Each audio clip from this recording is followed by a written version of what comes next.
गए वो प्रद्युमन के दाएं बाएं दया और अब जी मेरे घाव पर मरहम लगाने के लिए। मुझे मालूम है खोलते ही कहेंगे सर कुछ नहीं होगा, हमें आप पर पूरा विश्वास है, सब कुछ ठीक हो जाएगा। क्या खाम ठीक हो जाएगा? पहले तो बेइज्जती करके निकाल देते हैं और फिर भेज देते हैं अपने दाएं बायों को, जाओ जाओ उसके घाव पे मरहम रखो।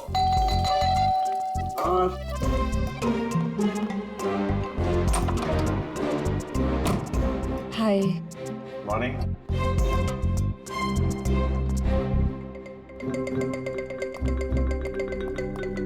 अरे क्यों टेंशन ले रहे हैं सर, सब ठीक हो जाएगा।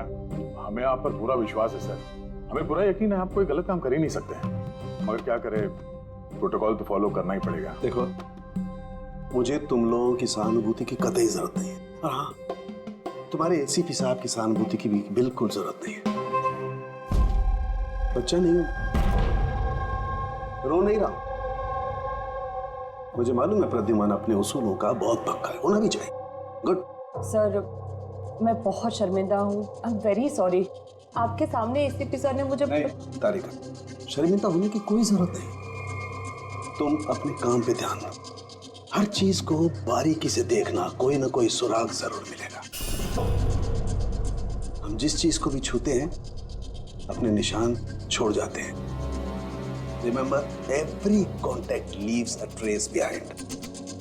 बस इसी फॉर्मूले को फॉलो करना। और हाँ, जब तक ये केस सॉल्व नहीं हो जाए प्लीज यहां पर मत आना। मैं जानता हूं मैं बेगुनाह हूं और अपनी बेगुनाही साबित करके रहूंगा। तब तक के लिए प्लीज लीव मी अलोन। आप लोग अपने केस पे ध्यान दीजिए।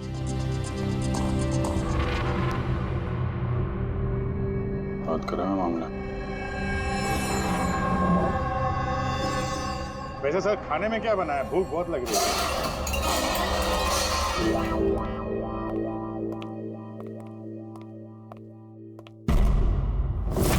सर ये जर्नल सुना, बहुत टेढ़ा और बदतमीज आदमी। 3 महीने पहले डॉक्टर नीरव के साथ किसी बात पे झगड़ा भी हुआ था सर। देखते हैं कितना टेढ़ा है। सर आपको अंदर बुलाया। Thank you.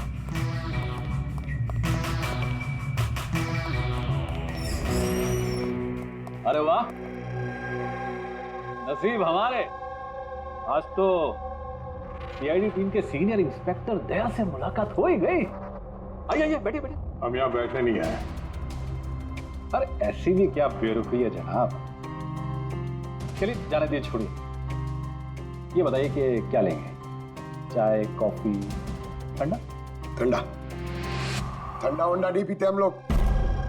वैसे दया साहब, मैं काफी टाइम से सीआईडी टीम पर एक डॉक्यू ड्रामा सीरीज बनाने की फिराक में हूँ, लेकिन अपने एसीपी साहब मिल ही नहीं रहे। तुम तो जानते ही होंगे सीआईडी अरे गहरे को एंटरटेन नहीं करती।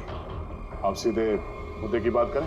हाँ क्यों नहीं, पिछले 20 सालों से मैं इस प्रोफेशन में हूँ, हमेशा पॉइंट पे रहता हूँ। बताइए सबसे पहले क्या बात करूँ, डॉक्टर नीरव से हुए झगड़े के बारे में या फिर फॉरेंसिक रिकॉर्ड विंग के बुरे हाल के बारे में? डॉक्टर नीरव से तुम्हारा झगड़ा क्या था? नहीं, मेरा उनसे कोई झगड़ा नहीं था, मैंने तो बस उन्हें सच्चाई का एक आईना दिखाया था। उन्हें बुरा लग गया। क्या मतलब? मतलब डॉक्टर नीरव के काम को लेकर मैंने एक आर्टिकल लिखा था। मेरे हिसाब से वो फॉरेंसिक के काम के प्रति ईमानदार नहीं थे, थोड़े ढीले ढाले किस्म के फॉरेंसिक एक्सपर्ट थे।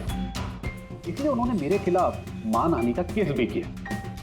बहुत बेइज्जती हुई मेरी। मैंने उनसे माफी भी मांगी। बड़ा भी उनकी बेटी की दर्दनाक मौत को लेकर मुझे बहुत दुख हुआ। और अपना दुख जाहिर करने के लिए आपने एविडेंस रूम से एविडेंस चुरा कर वहां फेंक दिया जहां नीरव जी की बेटी का खून हुआ था। अरे जनाब, मैं भला ऐसा क्यों करने लगा? मैं भला क्यों पुरानी हड्डियां और खून से सनी साड़ियां चुराऊंगा?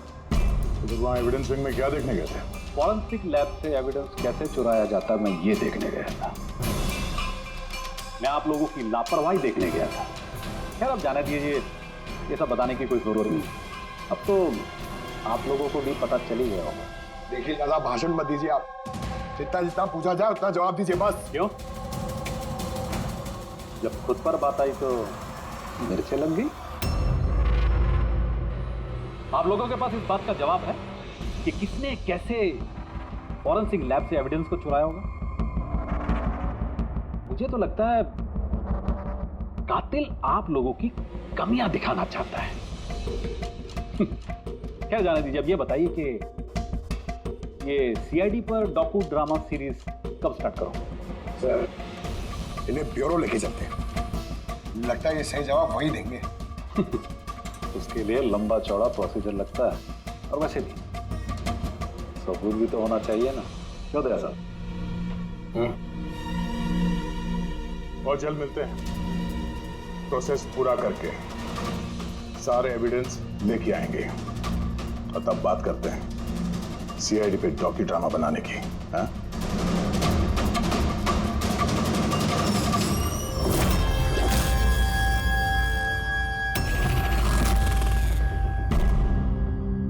डॉक्टर नारायणी, यस जी कहिए। हम लोग सीआईडी से एक केस के सिलसिले में आपसे बात करनी है। जी बताइए। जो स्टूडेंट पिछले महीने फॉरेंसिक रिकॉर्ड रूम देखने गए थे, वो सारे के सारे चोरी और खून के इल्जाम में सस्पेक्टेड हैं। व्हाट?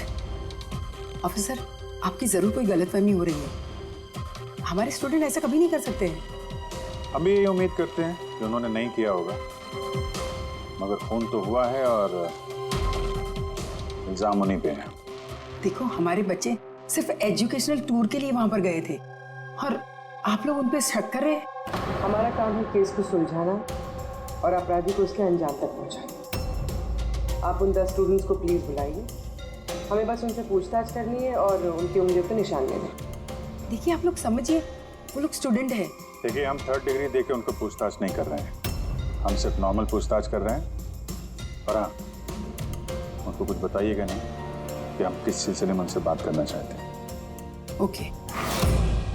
फॉरेंसिक रिकॉर्ड विंग देख के आप लोगों को कैसा लगा? सर, मेरा तो दम घुट रहा था। वहाँ कोई जगह है वो पुराने दांत, हड्डियाँ, खून के कपड़े। मुझे तो वो जगह बिल्कुल पसंद नहीं आई। बहुत अजीब सी फीलिंग आ रही थी। तुमको ये खांसी हमेशा रहती? नहीं मैम, कभी कभी होती है। सर, मुझे वो जगह बिल्कुल यूजलेस लगी। ना कोई देखभाल, ना सबूत अच्छे से रखे थे। और सर, मुझे तो उन कोल्ड केस फाइल्स के एविडेंस को घर ले जाने का मन था, ताकि मैं उन पे स्टडी कर सकूं। मुझे रोमांच महसूस हो रहा था। हत्यारों और पीड़ितों के दिमाग की कल्पना करने की कोशिश की। बुरा इरादा, दुख, दर्द।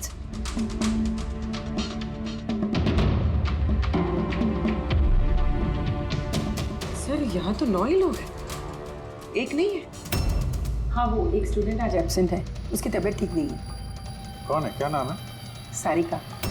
सारिका, हमें उसकी पूरी डिटेल्स चाहिए। हाँ तारिका, कुछ मिला क्या नहीं अब तक?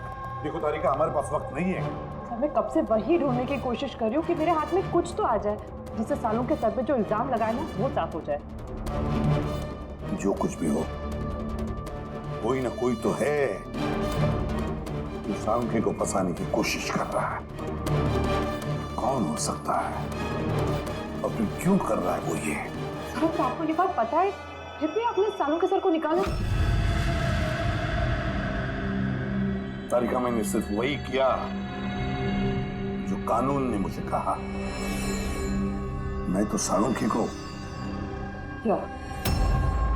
सर को आप क्या? खूनी ने एक बहुत बड़ी गलती की है। कौन सी सर? जब तुम लोग वुडविला गए थे, उस घर में घूम रहे थे, अंदर से बाहर, बाहर से अंदर, सब जगह सबूत इकट्ठा कर रहे थे। उस वक्त फ्रेडी, तुम अपने निशान छोड़ रहे थे, अपने हाथों के निशान, पैरों के निशान और भी कुछ कुछ चीजों के निशान, और उसका तुम्हें पता भी नहीं था, एहसास भी नहीं था। और खूनी बिल्कुल वैसे ही निशान छोड़ कर गया है वहां पर। ऐसे निशान जो हम ट्रेस कर सकते हैं। ट्रेस से तो निशान। याद रखो, हम जिस चीज को भी छूते हैं अपने निशान छोड़ जाते हैं। Remember, every contact leaves a trace behind. Sir ने मुझे हिंट दिया था, मेरे दिमाग में कैसे नहीं आया?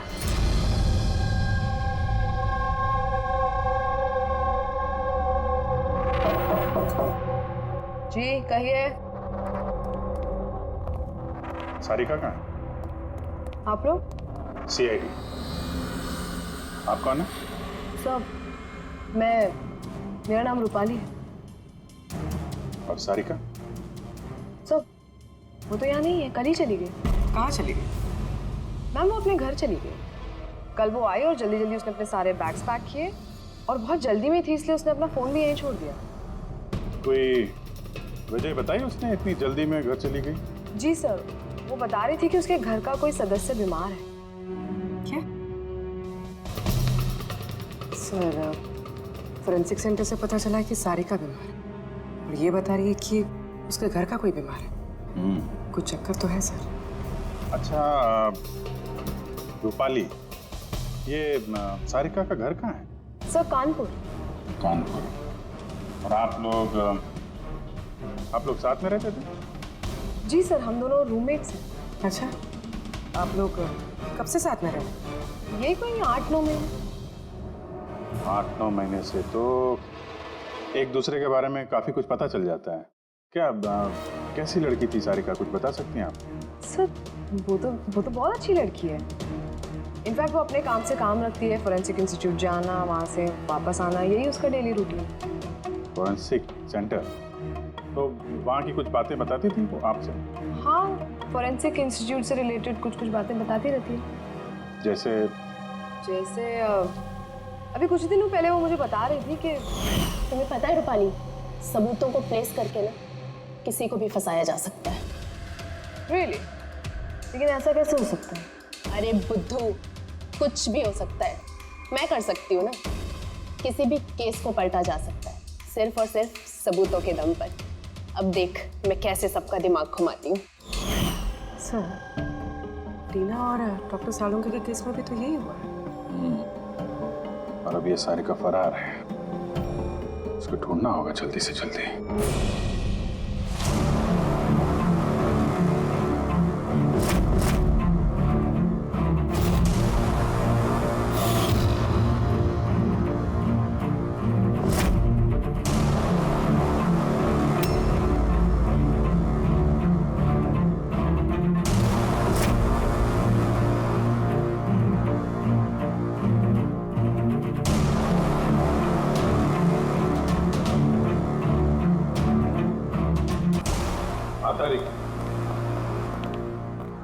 सकोनी जो भी है, अभी उसने इतने सारे सबूत चुराए और क्राइम सीन पे प्लांट किए। ये करते वक्त उसने जरूर इन चीजों को छुआ है।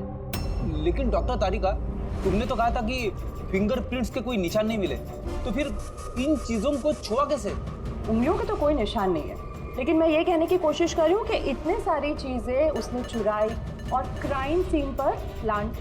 अब इतनी मेहनत करने के बाद उसे जरूर थोड़ा तो पसीना आया होगा। मतलब sweat analysis? Exactly, sweat analysis किया मैंने, स्वेट एनालिसिस। और इस प्रोसीजर से मुझे एक डीएनए भी मिला। ये देखिए, इस डीएनए से मुझे ये पता चला कि इस इंसान को एक खास किस्म की बीमारी है, सिस्टिक फाइब्रोसिस। ये किस तरह की बीमारी है? ये एक जेनेटिक बीमारी है पूर्वी। इस बीमारी से इंसान के बॉडी ऑर्गन्स जैसे किडनी, लंग्स, पैनक्रियाज, इंटेस्टाइन, ये सब डैमेज होने लगते हैं। तो डॉक्टर तारिका, इस बीमारी की तो पहचान भी होगी ना? कोई सिम्टम्स तो होंगे? सिम्टम्स है। अगर ये बीमारी ज़्यादा टाइम तक रहे तो वो इंसान की उसकी ग्रोथ पुअर हो जाती है, फैटी स्टूल्स होने लगते हैं, सांस लेने में तकलीफ होती है, बहुत खांसी आती है, इनफैक्ट साइनस इन्फेक्शंस होने लगता है। सांस लेने में तकलीफ और खांसी? तो ऐसे मरीजों को तो हॉस्पिटल के काफी चक्कर लगाने पड़ते होंगे। कांस्टेंट मॉनिटरिंग की जरूरत पड़ती है। बस सुविधा मुझे शहर में जितने भी हॉस्पिटल्स हैं सब में जाकर के पता लगाओ सिस्टिक फाइब्रोसिस के मरीज कितने हैं और क्या उनमें से कोई एक ऐसा पेशेंट है जिसका हमारे इस केस से संबंध है।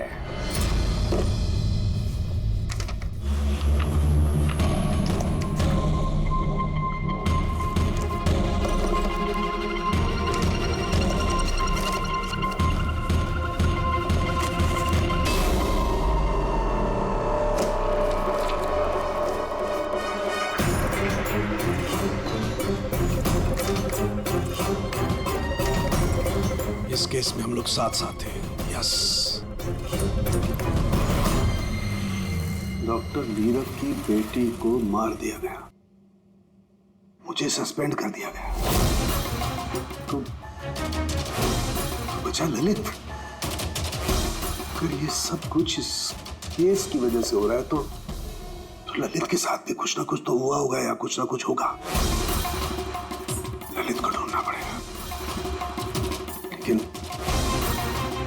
इस सालों से ललित से कोई कांटेक्ट नहीं है, कैसे ढूंढूं उसे? ट्राई करता हूं।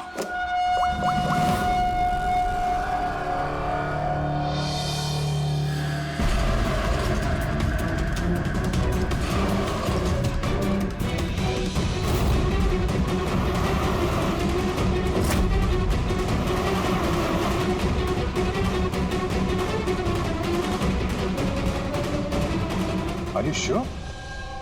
ये वही है? जी हाँ, ये वही है, और इसको हॉस्पिटल में 2-3 बार आना ही पड़ता है। My God. Thank you very much. Thank you.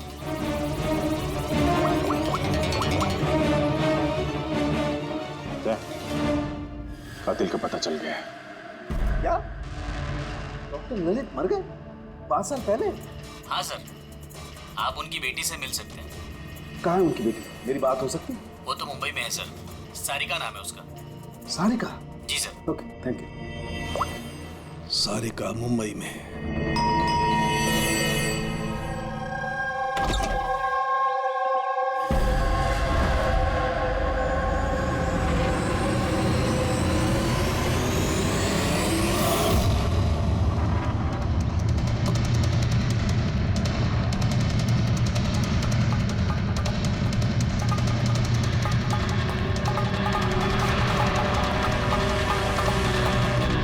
सच के बहुत करीब हो तुम, एक आखिरी जगह जहां खून होगा।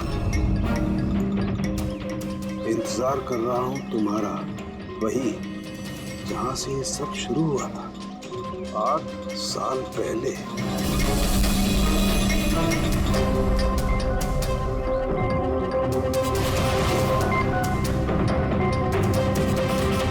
साल पहले।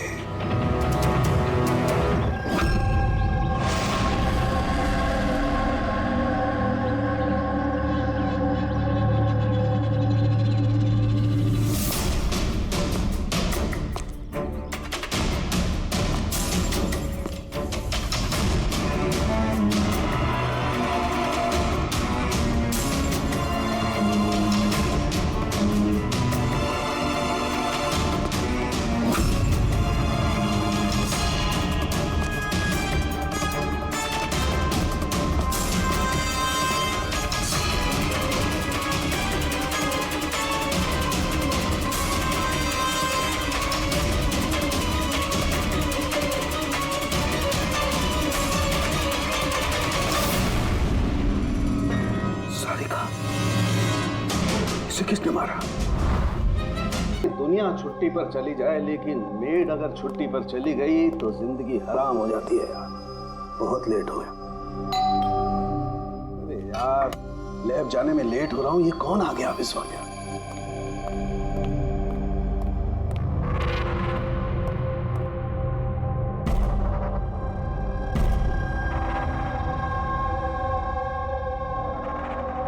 बाहर तो कोई दिखाई नहीं दे रहा।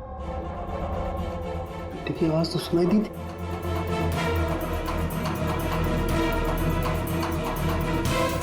बाहर कोई दिखाई नहीं दे रहा, घंटी सुनाई दी, लेकिन कुछ गड़बड़ है।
invited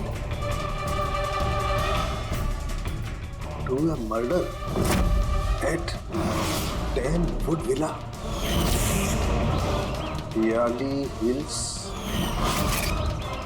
400876.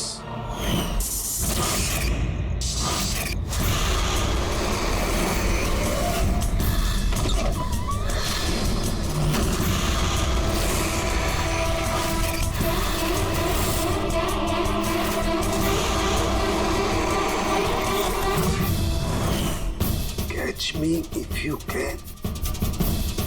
ये सच्चाई है या मजाक है?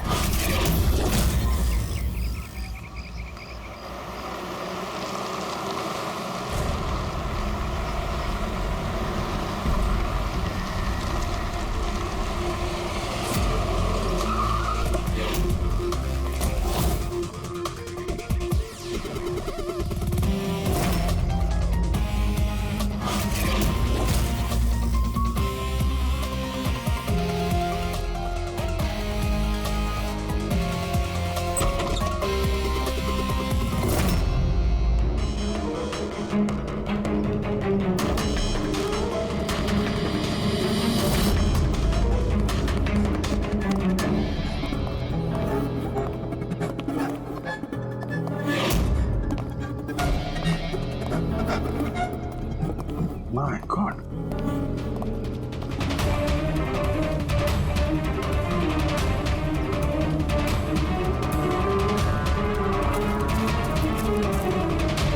ना तो कोई भी नहीं है, ना कोई गार्ड, ना बंगले का मालिक।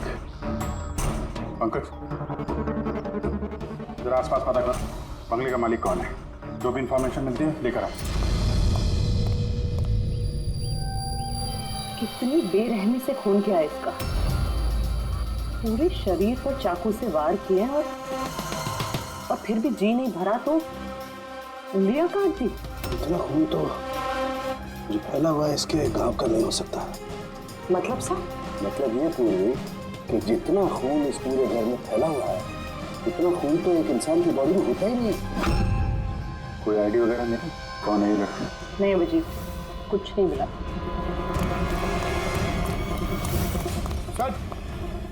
सर, इस बंगले की मालकिन राइना है और वो आधे घंटे में आ रही है।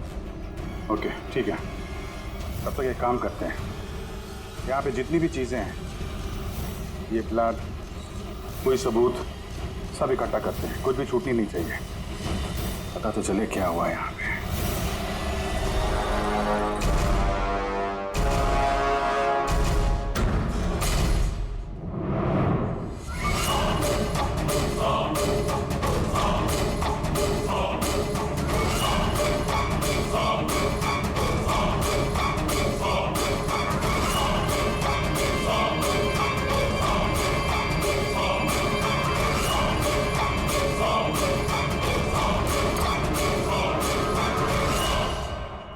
इस पूरे घर में इतनी सारी चीजें पड़ी हैं जो चिल्ला चिल्ला के कह रही है कि हम सबूत हैं, हमें उठा लो।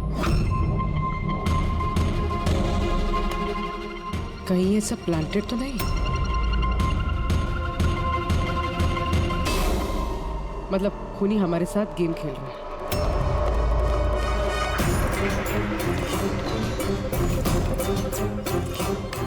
ये सब किसने किया है? ये सब किसने किया है? कमाल है सर, ये तो हम से पूछ रही है किसने किया है। इतना गंदा कर दिया है, अब साफ नहीं कर सकते थे ये? वो सर, साफ करने के लिए भी हमें बोल रही है। बदबू आ रही है। ये मेरे बंगले में ये औरत क्या कर रही है? ओए बिरजू, बिरजू कहाँ है? बिरजू, बिरजू। लाश देख के लोग या तो बेहोश हो जाते हैं या डर के मारे गिर जाते हैं। इसको तो कुछ हुआ ही नहीं। बिरजू, बिरजू, बिरजू, अब बिरजू, बिरजू। दादाजी, आपने ये घर ऐसे ही लावारिस छोड़ रखा है? एक्सक्यूज मी, घर लावारिस नहीं है, इस घर की मालकिन मैं हूँ। ये मेरा पुश्तैनी बंगला है। आपका बंगला है तो आपने देखभाल करने के लिए किसी को रखा नहीं है क्या यहाँ पे? ऑफ कोर्स है, बिरजू, बट पता नहीं वो कहाँ है। बिरजू! इस औरत की लाश पड़ी है आपके बंगले में, आप उसको भी नहीं जानती? मैं कुछ नहीं जानती, और अब प्लीज यहाँ से निकल जाइए और जाते जाते सब कुछ साफ करते हुए जाइए। बिरजू! सर ये औरत थोड़ी अजीब है और टेढ़ी भी।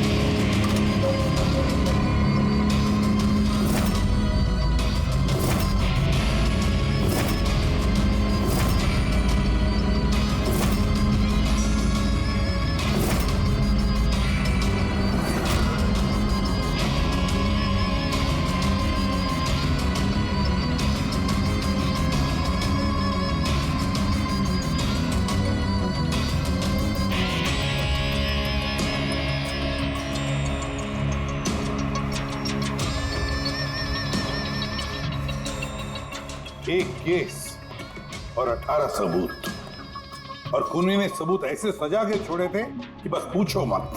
सर लेकिन प्रॉब्लम ये है कि इनमें से कोई भी सबूत हमारे किसी काम का नहीं है। ये सारे सबूत हमारे किसी भी काम के नहीं है, इसका क्या मतलब है तारिका? मतलब ये कि ये सारे सबूत पुराने हैं। What? ये सारे सबूत पुराने तो क्या लड़की का खून भी पुराना है? कितने पुराने बताओ? सर 4 से 10 साल पुराने। ये सारे सबूत 4 से 10 साल पुराने, तो क्या इसका मतलब इस लड़की का खून 10 साल पहले हुआ है? और क्या मिला सबूतों में से बताओ? इन सारे सबूतों में 20 अलग अलग लोगों के डीएनए मिले हैं। मतलब 20 अलग अलग लोगों ने इन सारे सबूतों को छुआ है ना? हाँ सर। तो फिर फिंगरप्रिंट्स तो मिले ही होंगे।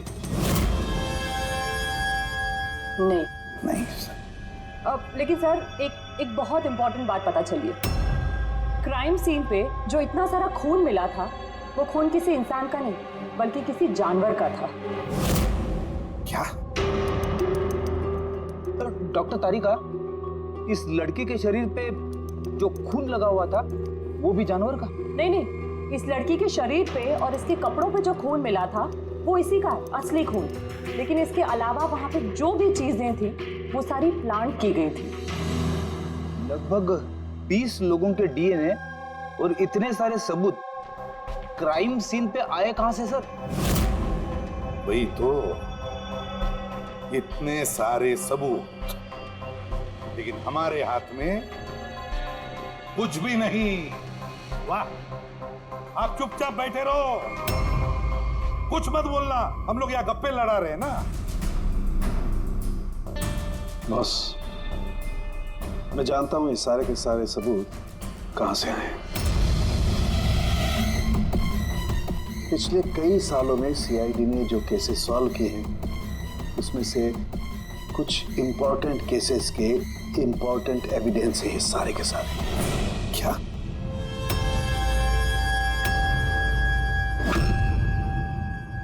तो मैंने रायना और उसके परिवार का बैकग्राउंड चेक किया। उसके परिवार में 2-3 लोग खून के इल्जाम में जेल की सजा काट रहे हैं। और ये रायना, इसे बाइपोलर डिसऑर्डर है। तभी वो वैसे बर्ताव कर रही थी। और वो जो केयर टेकर था बिरजू, उसका कुछ पता चला? सर उसकी फोन की लास्ट लोकेशन उस बंगले के बाहर ही एक्टिव थी, उसके बाद से ऑफ है। ढूंढने की कोशिश जारी है। कमाल, उस बंगले में इतना कुछ हुआ और बंगले की मालकिन को कुछ पता ही नहीं। केयर टेकर गायब है। यार ये कहीं बीमारी की आड़ में कोई गेम तो नहीं खेल रहे? हो सकता है, नजर रखनी पड़ेगी उस पर। पंकज, वो जो लड़की की लाश मिली थी उसका कुछ पता चला? सर सारे पुलिस स्टेशन, न्यूज़पेपर और न्यूज़ चैनल में भेज दिया, थोड़ी देर में पता लग जाएगा सर। सारुण के हमारे पुराने केसेस के सारे सबूत वहां पर कैसे पहुंचे?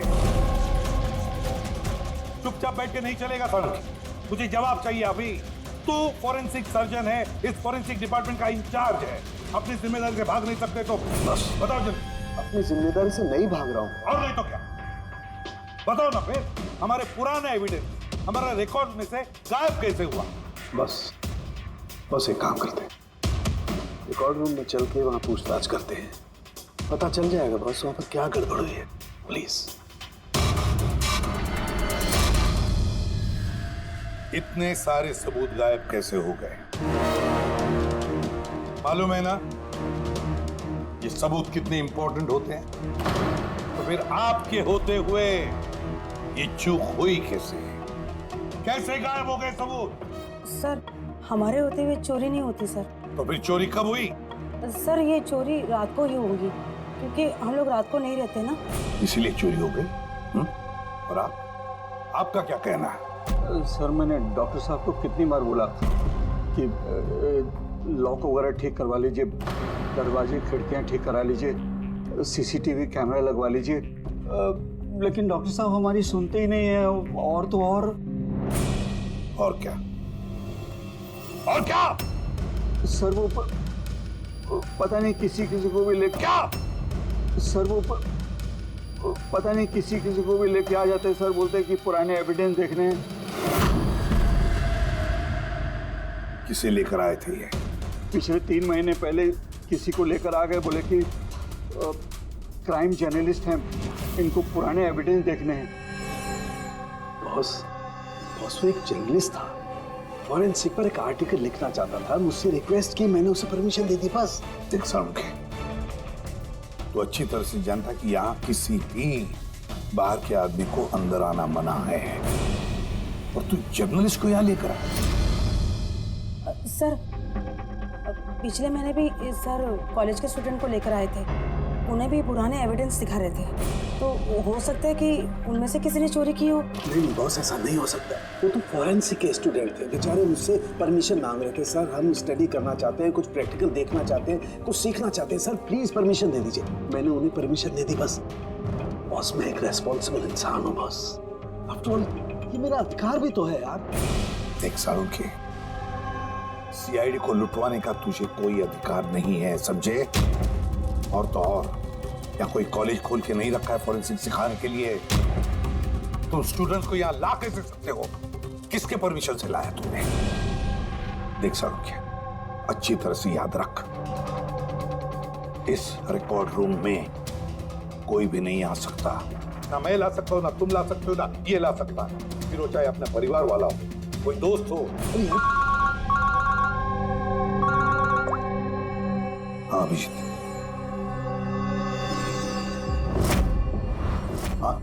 सर, जिस लड़की की मौत हुई थी उसका नाम टीना है, और ये उनके पिताजी हैं, doctor Nirav sir, head of forensic Chennai. Doctor Nirav? Nirav? Nirav? बेटे, नीरव किसी कंट्रोल योरसेल्फ, सब पता चल जाएगा। सर, आप लोग जानते हैं एक दूसरे को? हाँ अभिजीत, एक जमाना था जब मैं और नीरव साथ साथ काम किया करते थे। Nirav, 1 minute boss. क्या? देख दोस्त, तेरा शक एकदम सही था दोस्त, इसमें डॉक्टर है।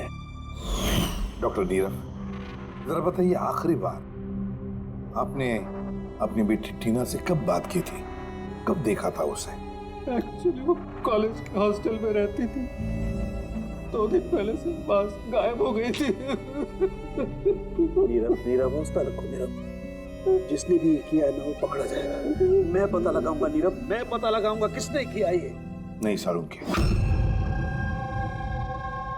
तुम नहीं पता लगाओगे। मैं नहीं पता लगाऊंगा मतलब तुम इस केस पर काम नहीं करोगे।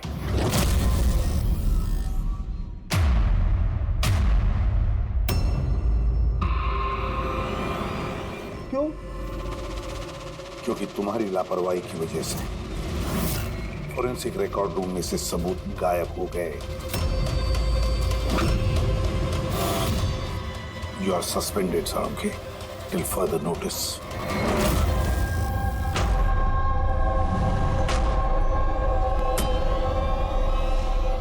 बस तुम्हें लगता है कि ये सब कुछ मेरी वजह से हुआ? तुम मुझ पर इल्जाम लगा रहे हो? ये इल्जाम नहीं है साळुंखे, ये हकीकत है और ये तुम अच्छी तरह से जानते हो ना। तुम अपने दोस्त जर्नलिस्ट को फॉरेंसिक रिकॉर्ड रूम में ले जाते, ना उन स्टूडेंट्स को फॉरेंसिक रिकॉर्ड रूम में ले जाते, और ना आज मुझे तुम्हें सस्पेंड करना पड़ता।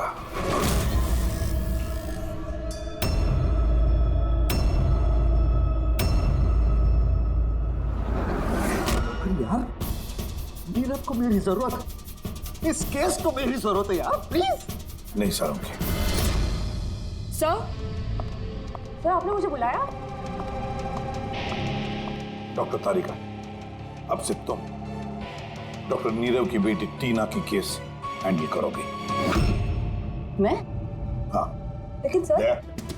अभिजीत, साळुंखे का दोस्त जर्नलिस्ट और उसके वो स्टूडेंट्स जो फॉरेंसिक रिकॉर्ड रूम में आए थे, सबकी अच्छी तरह से इंक्वायरी करो, अच्छी तरह से।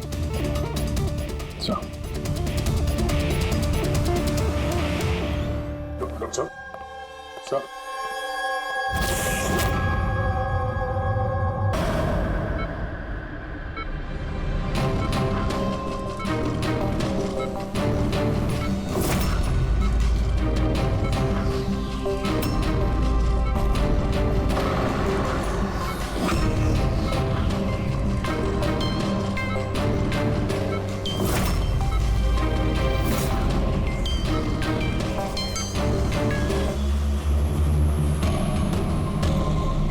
साळुंखे सर का फोन तो लगातार बज रहा है, लेकिन वो उठा नहीं रहा है। कहीं किसी मुसीबत में तो नहीं? साळुंखे साहब के फोन की लोकेशन ट्रैक करो, देखो कहाँ पे है और उस खूनी का भी।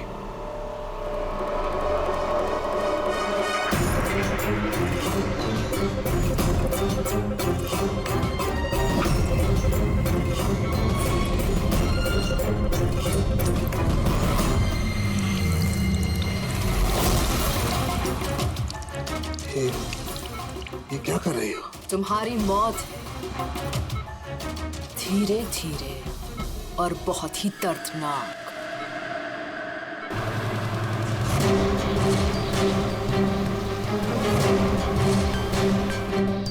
तुम्हारे खून की एक एक बूंद का कतरा जब तुम्हारे शरीर से धीरे धीरे करके निकलेगा ना, तब बहुत मजा आएगा तुम्हें, है ना? लेकिन तुम ऐसा क्यों कर रही हो? अपने बाप की मौत का बदला ले रही। अरे हत्यारे हो तुम तीनों। तुम्हारा बाप रघु? हाँ, रघु, जिसे तुमने, डॉक्टर ललित ने और डॉक्टर नीरव ने मिलकर मार डाला। और तुम्हारी वजह से आज मेरा बाप मेरे साथ नहीं है। मार डाला? हमने? कैसे? सबूत इकट्ठा करके मार डाला। तुम लोगों ने सबूत इकट्ठा किया, मेरे बाप को फांसी की सजा दिलवा दी।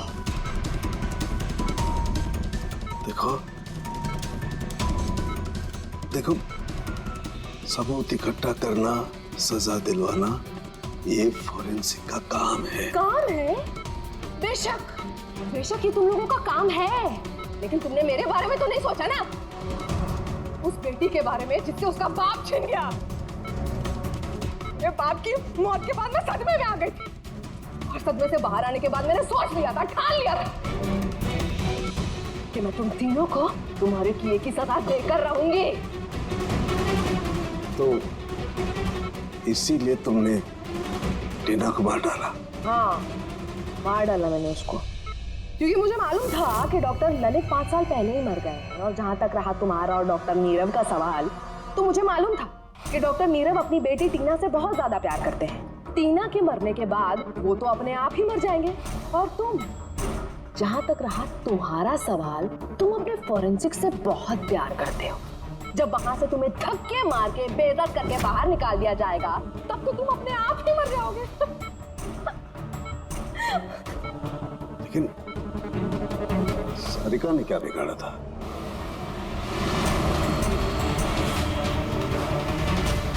सारिका, उसे तो मरना ही था। वो ललित की बेटी जो थी, और वो फॉरेंसिक में काम करती थी, तो मेरे काम आती ना वो। उसी की मदद से तो मैंने फॉरेंसिक विद से सारे सबूत इकट्ठा किए थे। तुम्हारा फॉरेंसिक तुम्हारे खिलाफ। ये देखो डॉक्टर सालुंके, हो गया मेरा बदला पूरा। और जब तक सीआईडी यहाँ पर आएगी ना, तब तक तुम ऊपर। Good by doctor Salunke.